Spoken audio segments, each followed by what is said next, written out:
part of my presentation, which more rolls around my personal private practice and how the practice steps the boundaries or transgresses into other activities. And then afterwards, I think the second part is talking about the Designedisposal creative residency, which is a part of UCA, and collaboration with the PhD students from Rochester, in this case MA Design and MA Contemporary Jewellery students.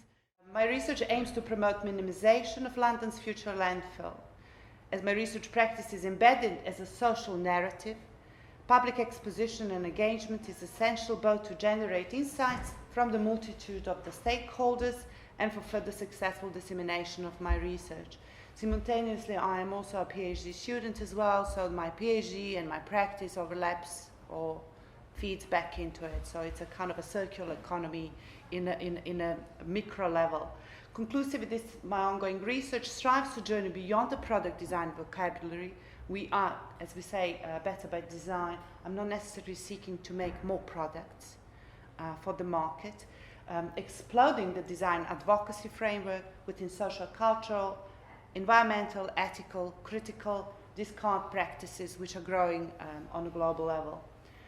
Personally, I'm really truthfully committed of believing that promoting design as a social vehicle for a social transformation is a core of responsibilities, or one of the core of responsibilities of this quiet revolution that is going on, but especially what are the new implementations of design as a profession in the 21st century, or what are those responsibilities that we carry over. So expanding this sort of approach and promoting more socially responsible and ecologically engaged design attitude as us as designers within the HE institution is one of the interests that I nurture. Obviously, KraalD is a self-posed practice, but it also creates around the self-posed manifesto, which strives to contribute few elements.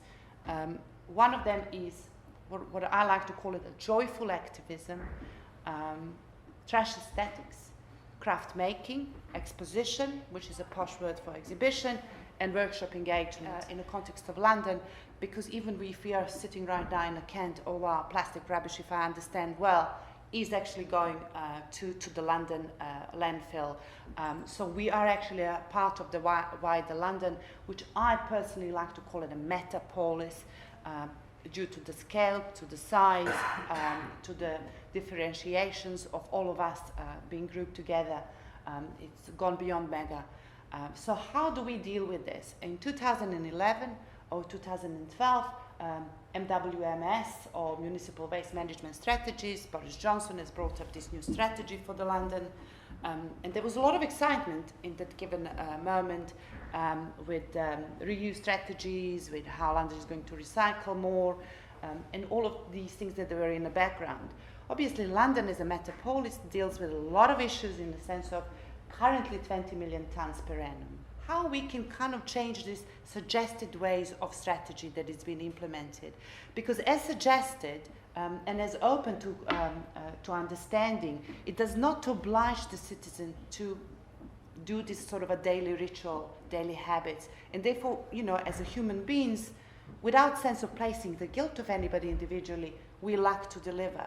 So the statistic goes in a lot of in the criticism of the new strategy, and between 2012 and 2014, obviously the figures are not working in a favor in the sense of the UK, how the UK also places in the sense of reuse and recycling versus the rest of the Europe, especially the Nordic countries who excel in this type of a thermal treatment as well, and reuse.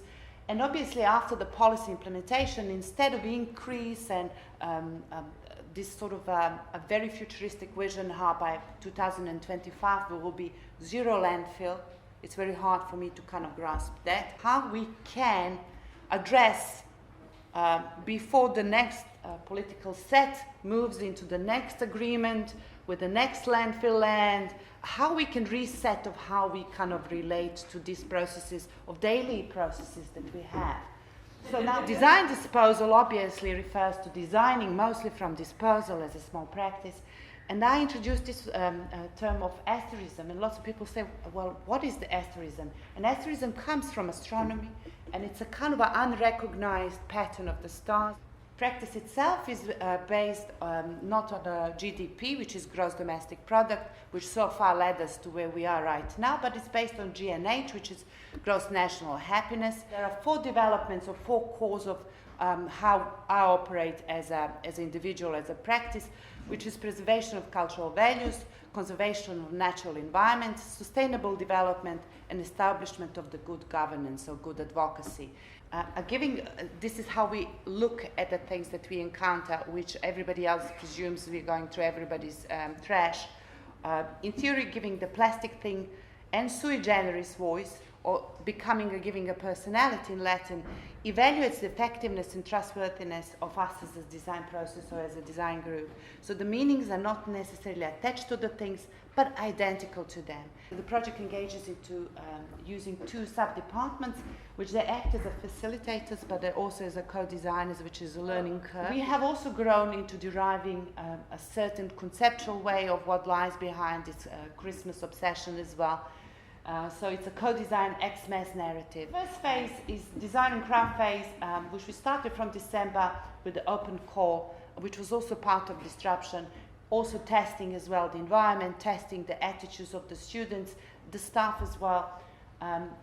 So we started with our sort of a co-creative crafting phase. It's a very slow phase. In this phase, lots of people don't see much of the outcome. We are accumulating. There is a certain kind of a trash depository as well there. We are accumulating lots of things, but conceptually we have grown into having on Mondays collecting and making sessions that we run on a regular basis. And we also, this ex-mass narrative or forest narrative consists of 2 trees, the birds. The second aspect of the residency is to rehack on daily plastic disposal. We also discovered the secret relationship with the canteen and the kitchen, and it's really successful relationship where we are having ongoing supply of the milk. This is also re-looking in our inner system and creating a certain sort of acknowledgements and valuable ideas at the end.